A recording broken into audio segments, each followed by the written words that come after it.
qabaadhee haasaan amma haasee isinitti mukana keessatti badiirree waan qabaadhee akka dhiifama naa gootan gamanumaan adaraa isiniin jedha.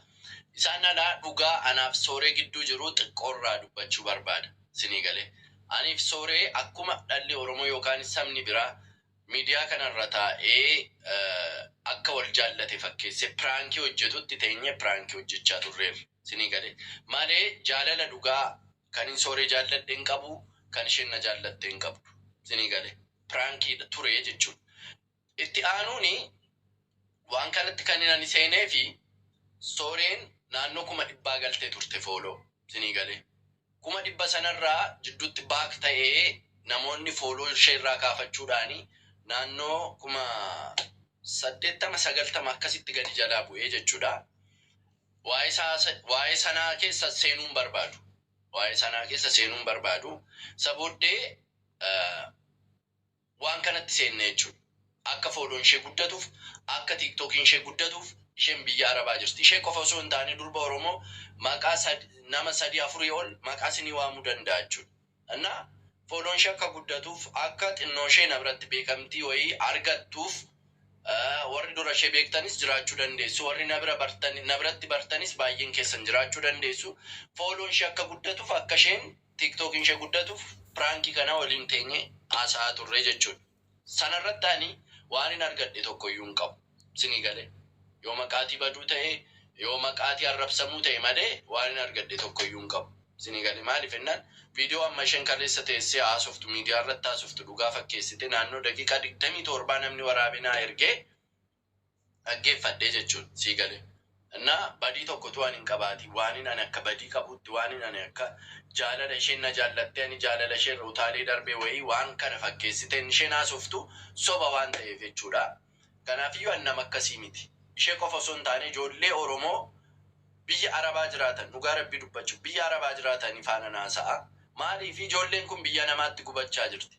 Qarshii hojjetachaa jirti sii galee. Gaafa biyyatti deebitee yoo beekamti xiqqoo ishee nafaana asirra teessee haasoftee wal faana haasofne tiiktookiin ishee guddatee fi gaafa biyya Arabaati biyya isheetti galtee mana bunaa tokko mana suuqii tokko banattu waan banatte sana waan hojjetatte sana akka isheen uummata isheetti beeksifattee uummanni foddaa iskiriinii kanaan ishee ilaalaa ture immoo deemee akka ishee jajjabeessu, deemee akka ishee guddisu, deemee akka ishee irraa waa bitatuuf kanaafin isaan faana haasa'aa ture malee jaalala dhugaa kamiyyuu nama kamiyyuu tiiktookii kanarratti namni ani jaalladhe tokkoyyuu hin jiru isiniin jechuu barbaade isinii galee.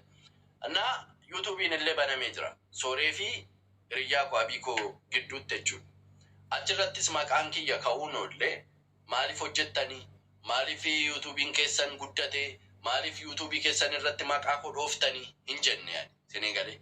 Sooreen amma kaleessa mana banantee waan isheen haasoftu sirba bantee maal jettee waan akkana dhiistee waan akkana jibbitee waan akka maal gooteetti aktii isheen argisiistu sirrii jaan turreef isinii galee. Viidiyoo waraabamee waan hin ilaaleef. Dhugaan jirtu kana piraankii yookaanis yuutuubii immoo sabni Amaaraa ijoolleen Amaaraa iyyuu yuutuubii mataa isaanii banatanii dhageessanii piraankii gochaa fooloon isaanii sabiskiraayibiin isaanii miliyoona amma galutti 100 amma galutti kan hojjechaa jiran baay'eetu jiru sabni Amaaraa.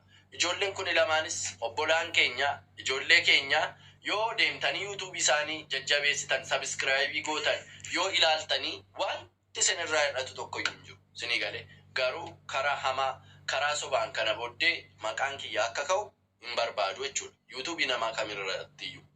Dhugaa jirtuuni waan simbira dhaabbachuu qabu simbiran dhaabbadha amma kana deemtan hundumaa kaleessa sooreen kana haasofnaan malee ani callisee akka isin guddattanii fi amma humna kootti utuu maqaan koo arrabsamu utuu maqaan koo waa meeqaan dubbatamu soolaniin sooreen jibbite soolanirraa Abiikoon fudhate minaamin wanti jedhamu hundumtutu jiru sana hundumaa dandeetu sumunii tokkon argatin sin irraa qarshii argachuu dandeessu yuutuubii sanarraa sinii gale karaa sirrii irraa argadhaa waan bareedaa fidaa uummanni Oromoo kun amma sin bareeda sabiskiraayibii irree sin godhee jira maqaa koo hamaattis ammeenyattis gaariittis kaastanis dhiistanis namni isin baree jira. So kana kanumaan inni cufuu barbaada. Kanaan booda maqaa koo maqaa hammeenyaan akkasin kaastan hin barbaadu. Ani immoo akka miidiyaa kanarratti na argitanii kanaa miti.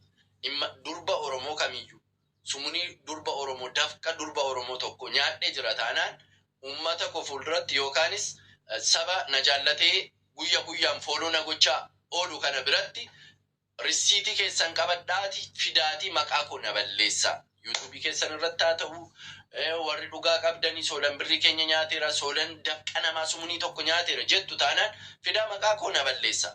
Kana 100% ofitti amanuufin isinitti himaa jira jechuudha. Isaan alaa warri nani miidiyaa irra taa'ee faana haasa'u tiiktookiin isaanii akka guddatuuf boru galaniitti hojii tokko akka banataniif malee ani sumunii tokko irraa argadhe yookaanis waa tokko maqaan koo yoo bade malee maqaan koo yoo xuraa'e malee waan inni irraa argadhe tokkoyyuu hin qabu ani nama akkasiisii miti isinii galee akkan durba asirra taa'ee faana haasa'u kana qayyare haasa'u nama akkasii miti kan akkasin naa hubattan kan akkasin naa bartan ijaan barbaaduufin viidiyoo kana waraabuu barbaade. Yookaanis dhugaa jirtu kana simbira geessisuu barbaade isheen irree baatee miidiyaa ishee irratti dhugaa jirtu isiniif haa dubbattu isa booddee haasaa ishee booddee waan hafe yoo jiraate irra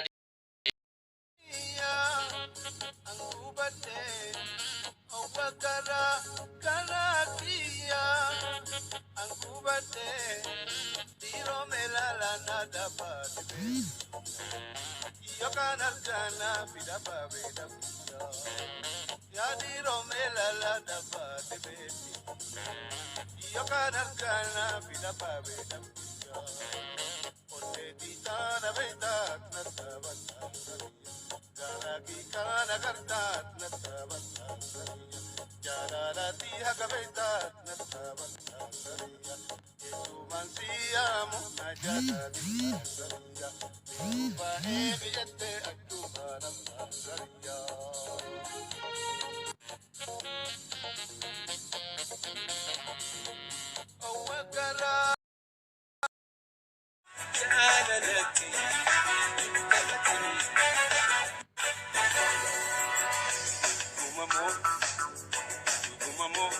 Subhanna jalata tukatanan nama mari doisita ani sinjalata atuni beita yeso subhan odani kapita jalalati tamatini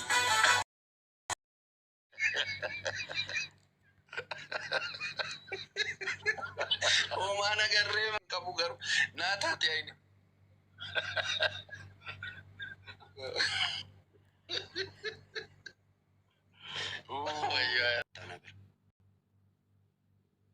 maal ishee argeen naa taate jee amma yaa waaqa dhuma isheen argee malee duuba argitee naa taate jettaatti bas gaabe fuula boodan laalaka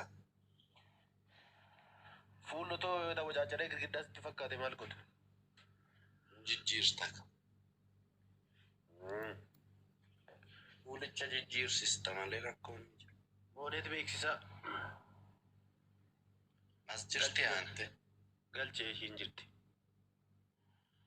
ishiin silaana yerumne jedhanii maal hojiya mootii isaan fuudhee ansi miqaanyaana naammoo dhuftee natti mootii shifaa baga gammadde fuute miti yetti laata gabaan irratti cufiin anchi bas gaabir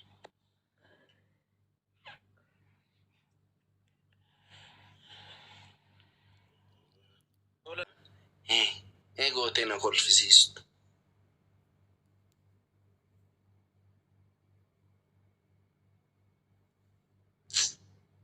ani jira kunuun saaree dhugaa waaqayyo sobdaa guyya lama booddee mangaagaa kodhoota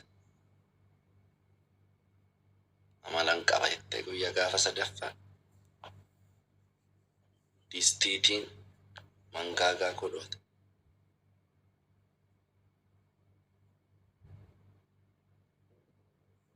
ani jira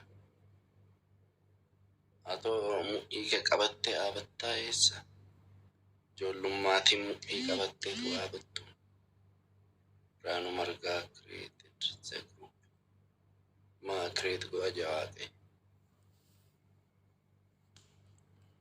ati fuuta jechuun maraataan finfinnee keessaa hundi fayyaadha jechuudha moonee kophee yesuus waraaname dhugaa waaqayyo ani isinitti hime miti akka miidiyaa irraa miti jedhee ani waa'ee koo bareechisinitti mee kana caalaa akkamiin taasise.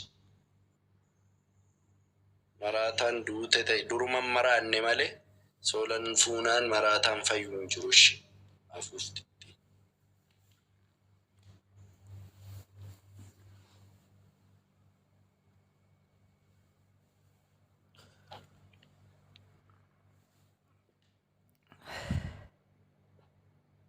Sool maaf nan galchitu.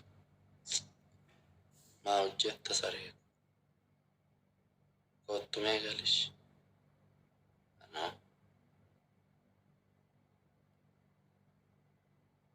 Sool baay'ee si jaalladha naaf fuudhii. Isin soodaan waaqa sodaadhu. Nagaan naa oolii oolmaa gaarii. Qayyoo taate dhiifama gochuun qabdu ati. Dhiifama si'a 10 godhe yoo xinnaate. Taadaa marree waaqayyo koo dhiifama nu godheera yookaan namaaf dhiisiti. Marree gooneerra nutis ta'uu dide mala. Kodhisi kaa garaan jabaatin ishii solee.